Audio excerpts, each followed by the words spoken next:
This is the Fifth Estate Winning Headlines, your media police post.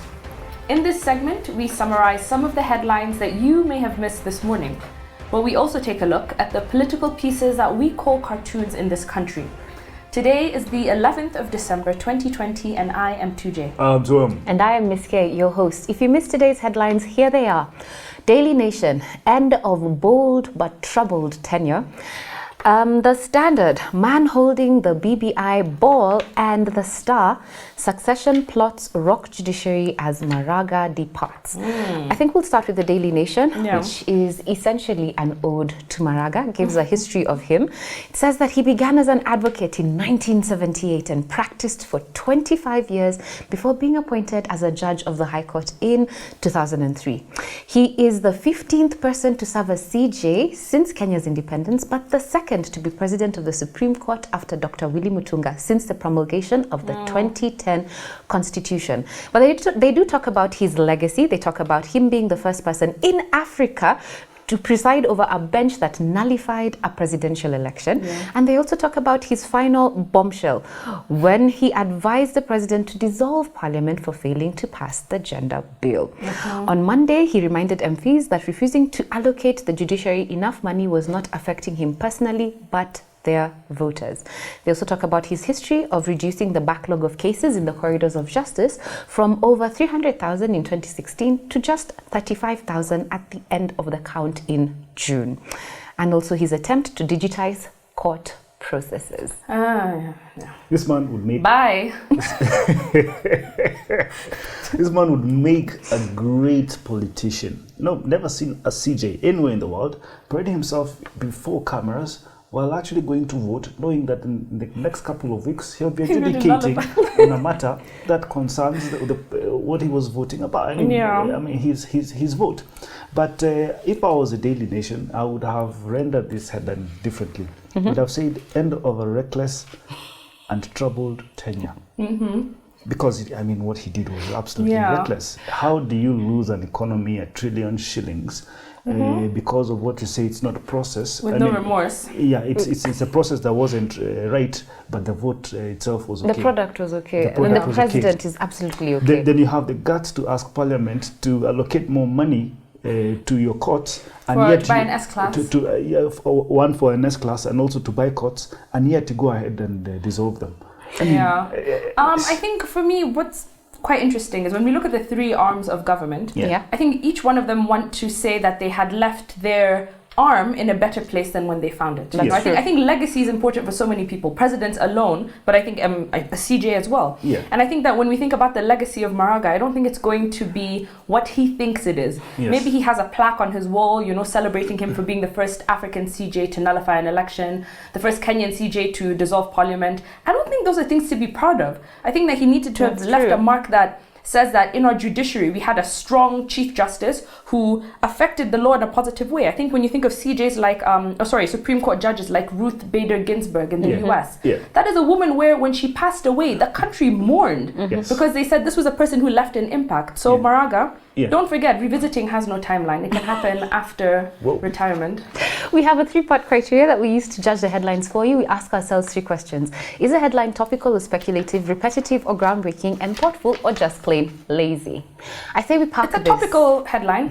Topical headline. And let's talk about the other MARAGA headline, The Star. Yeah, and I guess the difference with The Star is that they kind of give us a projection. They're asking some of the questions of what happens next after MARAGA's exit, which is actually, he leaves office today, Friday. Yes. So the most recent update is that Omtata has sought orders from the court to block Mwilu, the DCJ, from taking the seat as the acting CJ. And they say that she should not become acting CJ unless all corruption charges against her are cleared. I completely agree with that. And I think we know that we have lots of other judges who can take that position as acting CJ in the time being. Absolutely. And I think they make reference to the State House Director of Political Affairs, Michelle Waikenda, who strongly has endorsed Jackie Ndungu, which I think is one of many conversations I've seen online this past week, endorsing her as a potential new CJ. And I think that's great. I think we have to look at alternatives. And I completely agree with that particular train of thought, not just as acting CJ, but also as CJ proper when they go into the process of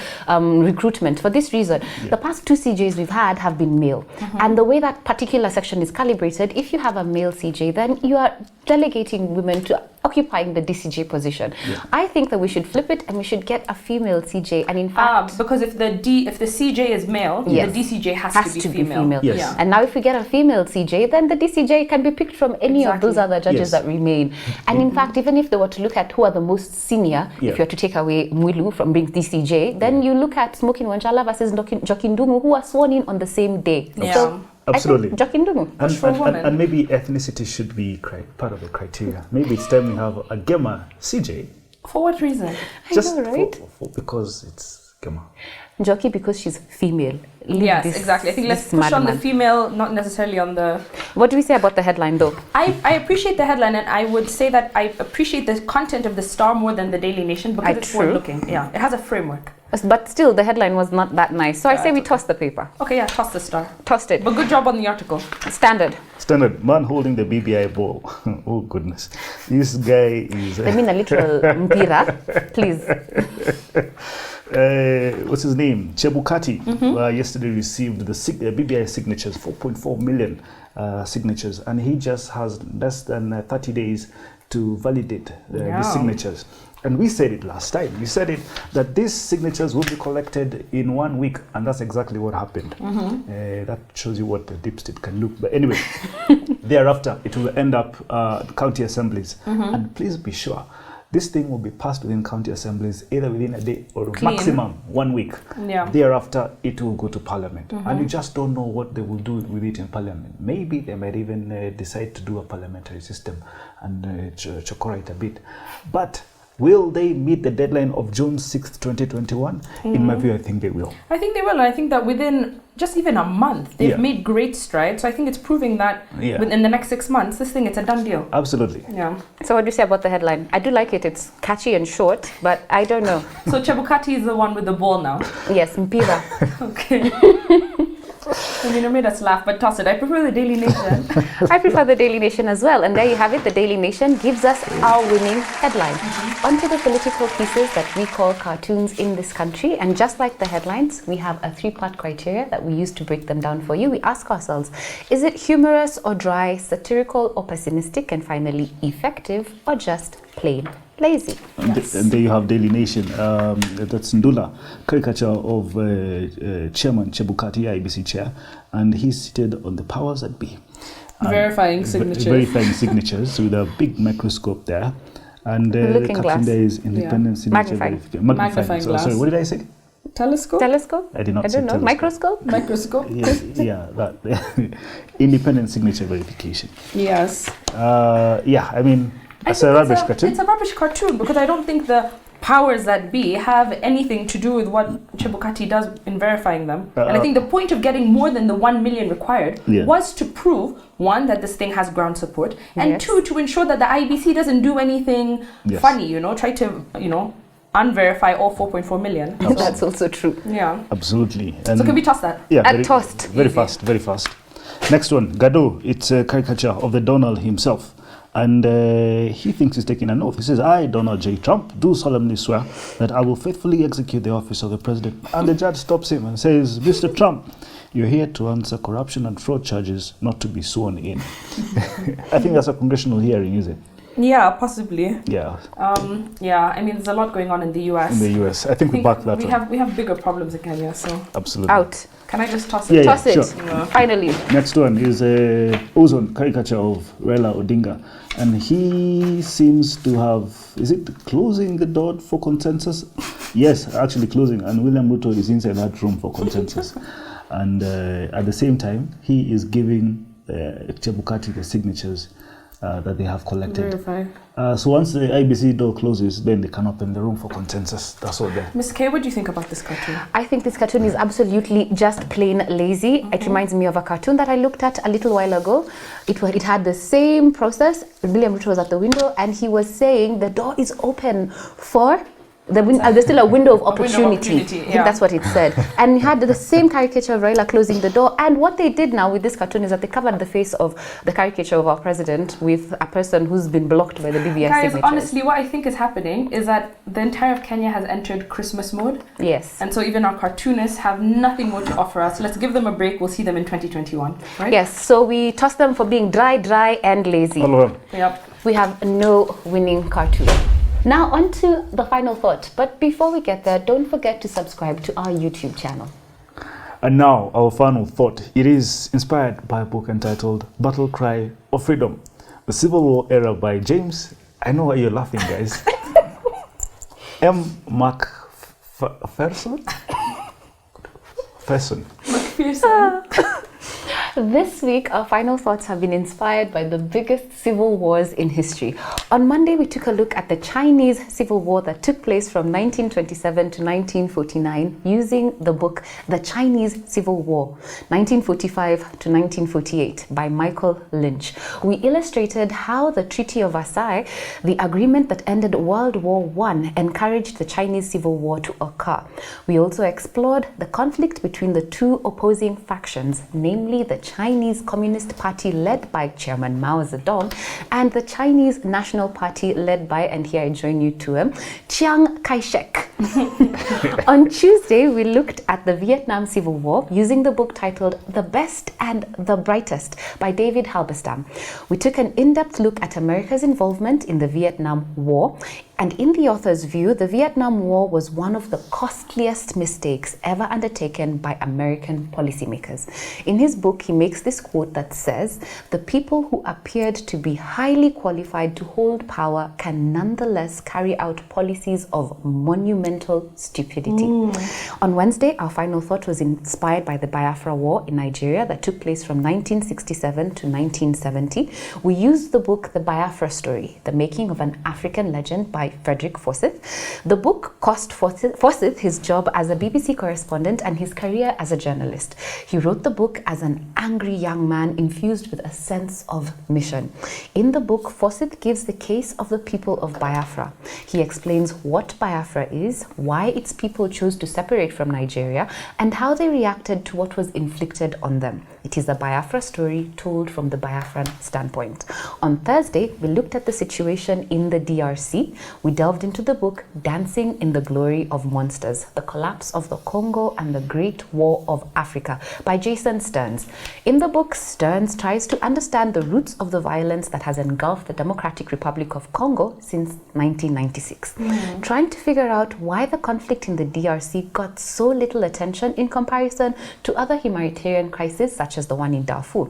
Stern points out that the war did not have a convenient villain like Hitler or the Arab government in Khartoum with a face that could be blamed for the deaths. Today we're looking at the American Civil War through the book Battle Cry of Freedom, The American Civil War Era by James McPherson. That's hard to say it too, by the way. McPherson. This guy cannot say Kimani, cannot say Dirango. Why should I bother saying his name right? Of course, very true. English came on? A boat. So Battle Cry of Freedom, as Ms. K just said, is a book about the American Civil War. So while we have the American Revolution from 1776 to 1783 that created the United States, the Civil War of 1861 to 1865 determined what kind of nation it would be. A lot of Americans actually turned to the Civil War as, you know, the point in which the consciousness of the nation was created. Yeah. And so sometimes it is called the war between states. And that's because the war was fought between 11 southern states that wanted to leave the United States of America. And they formed what was known as the Confederate States of America, also known as the Confederacy. Yeah. And then on the other side, you have the US government and the other remaining states that were loyal to it, which were called the Union. So you have the Confederates on one side, the Union on the other. And so the main cause of the Civil War was actually slavery, quite simply. Yeah. But slavery as connected to probably economics, to money. Yes. So slavery was very common in the southern states, but it was illegal in most of the northern states. And so the Confederate states tried to leave the Union after Abraham Lincoln was elected president. Yes. And so the Union believed that it was illegal for the states to break away. And so you have this civil war last for 4 years, and a lot of damage was done to the South. And after 4 years, the Union wins the war, and they made slavery illegal in all of the United States. But the central concern of this book was the multiple interpretations of freedom that both sides occupied. And the book's title, Battle Cry for Freedom, refers to the sentiments that informed the North and the Southerners' views of the conflict. So the South, for example, were fighting for their own freedom from the North because they wanted to secede. But the black slaves in the South were fighting for their own basic human rights and, on an individual level. And so in an interview, McPherson claimed both sides in the Civil War professed to be fighting for the same freedoms established by the American Revolution and the Constitution that their forefathers fought for in the Revolution: individual freedom, democracy, a republican form of government, majority rule, free elections, and so on. But for the Southerners, the the revolution was a way to escape from the tyranny of the British government, if you remember. Just as much as the Civil War was a way for them to secede away from the tyranny of the North. But for the Northerners, theirs was to sustain the government that was enshrined in their constitution. They were trying to uphold those rights and liberties that Americans are so well known for. But as I read this book, I got very confused because I was like, are we talking about 1865 or are we talking about 2020? Because it's very eerily similar, where you have, the Southerners who are they're not fighting against oppression and the betterment of people. Then you have the Northerners who are trying to achieve, good things. So it was quite interesting how almost 155 years later, we're seeing the same things being mirrored in the same country. Absolutely. Very, very interesting. Absolutely. Many of the same issues, and I do agree, that were there at that time are still present today. And I wanted to refer something that you said a little earlier about the Battle Cry for Freedom. It was actually the song for both sides had a song that they would sing, the kind of rallying call or just to keep the morale of the troops up. I was sung to the same tune, but ironically had different words, each showing their different points of view. It was interesting to note that. And I will actually let me go back into that issue. Many of the same issues that the American Civil War was fought over are still alive in America today. The issues of slavery, white supremacy are very much central. Were very much central to the American Civil War, and the same issues of race and race relations are still an issue in America today. So there's a symbolic relationship between the Civil War, the Civil Rights Movement, the resistance to the Civil Rights Movement, the Donald Trump presidency, and you mentioned the Confederate flag. The Confederate flag is currently a symbol of white supremacy. And the Black Lives Matter campaign. In McPherson's thinking, the Civil War settled two issues that were left unsettled after the American Revolution that gave birth to the nation, as you said. The first issue was the experiment of running America as a republic. For the first 80 or so years of American history, it was uncertain whether this experiment of being a republican, it was a radical experiment in republicanism and democracy, of a government of, for, and by the people would survive. The United States was one of the few republics at the time, and the other big nations were either monarchies or what can I call them? Empires. So you had the Ottoman Empire that was housed in what we call modern day Turkey, and we had the British monarchy, and France had ousted their monarchy and had two republics that had collapsed in that lifetime. So the issue was one part of the country wanted to secede after losing a presidential election, and the question was whether America would remain a republic, one nation, indivisible. And that is what the Civil War won. When the Union won the Civil War, it was determined that they would remain one indivisible country under God. The other was the issue of slavery. Slavery was abolished by the Northern victory of the war and the inclusion of the 13th Amendment. And although other forms of exploitation continued, as I've mentioned, the suppression of African American people, chattel slavery, that is the ownership of one person by another person, came to an end with the Civil War. Before 1861, that's when the victory was secured, the two words United States were generally rendered as a plural noun. Hey, bear with me, English came on a boat. The United States are a republic. So each state was seen as an individual actor on its own. But the war marked a transition in the United States into a singular noun. The United States is a republic. And I think it was an interesting read. Fantastic. I love the chapter on Mexico will poison us. Now, it was Ralph Emerson who actually said Mexico will poison us. The poison he was talking about was slavery. He simply meant that the American acquisition of American and of Mexican territory would be dangerous for the United States. The chapter's primary thrust was that the new conquered lands would only add more slave states and thus more slave power. This was known as a slave power conspiracy. Wow. And he was right, because the Civil War did indeed erupt between the North and the South a mere 13 years after the conclusion of the Mexican War. Now, the Northerners believed in the slave power conspiracy. Northerners thought that the Mexican War was orchestrated by Southern Democrats to gain more slave land and increase their power. The persuasion of the Northerners revolved around labor and markets, like you rightly said, Tujay. The argument was that wage labor was better than slave labor because the promise of money or incentives made people want to work, and that is true. Yeah. Now, that slavery only degraded people and indignified them. The chapter also speaks of why slavery stopped growth in the areas where it was present. Now, rich white slave owners wanted to keep everyone else in poverty so that they would be in power. If slavery wasn't allowed, then free labor would prosper and the white slave owning gentry would lose power. Absolutely. Yeah. Now, this book reminds me, and probably should be read against, a lecture by Booker T. Washington called The Economic Development of the Negro, of the Negro Race in Slavery. Now, Washington said three things that are a bit crazy, but I think you should hear them. He says that the most important task was to convince slaves that labor was noble. One. Second, and that's because they were used to be with orders and everything. Second, that Africans had specific commercial qualities that made them slaves, and qualities that also made them survive the cruelty of slavery. All right? But thing number three, that the reason why some slaves were economically and financially successful is as a result of the direct training they received during slavery. Wow. Now, I don't know how to say this, but say it. I think it is true what he was saying.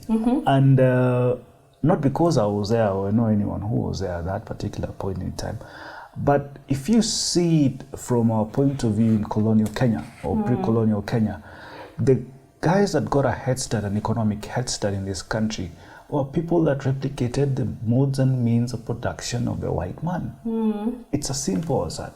They got the land, they knew how to do farm inputs, they knew how to divide labor, they basically read the methods of the white man, and that's how they got ahead. I think what Booker T. Washington was trying to say is, let us be real. We cannot start from tabula rasa. You have a standing point, you have a framework of how to push yourself economically, how to emancipate yourself economically, and that framework has been given to you by the white man. So why not use it? I will say this, that at the end of the war, there was a political shift in power from the south to the north. Before 1861, for 2/3 of the time, you had a southern president who was president of the Republic of America. But after the war, a century, a whole 100 years passed before the resident of an ex-Confederate state was elected president. That's something to note. Today we had a winning headline from the Daily Nation and no winning cartoon. As we end this episode, I will leave you with two quotes. One I read, and I don't know who it's attributed to, but I would like to say this. In my heart of hearts, I am non-violent. I prefer a non-violent approach. So I will say this. Civil wars leave nothing but tombs. And Mahatma Gandhi famously said, what difference does it make to the dead, the orphans, and the homeless, whether the mad destruction is wrought under the name of totalitarianism or in the holy name of liberty or democracy? Have a great weekend.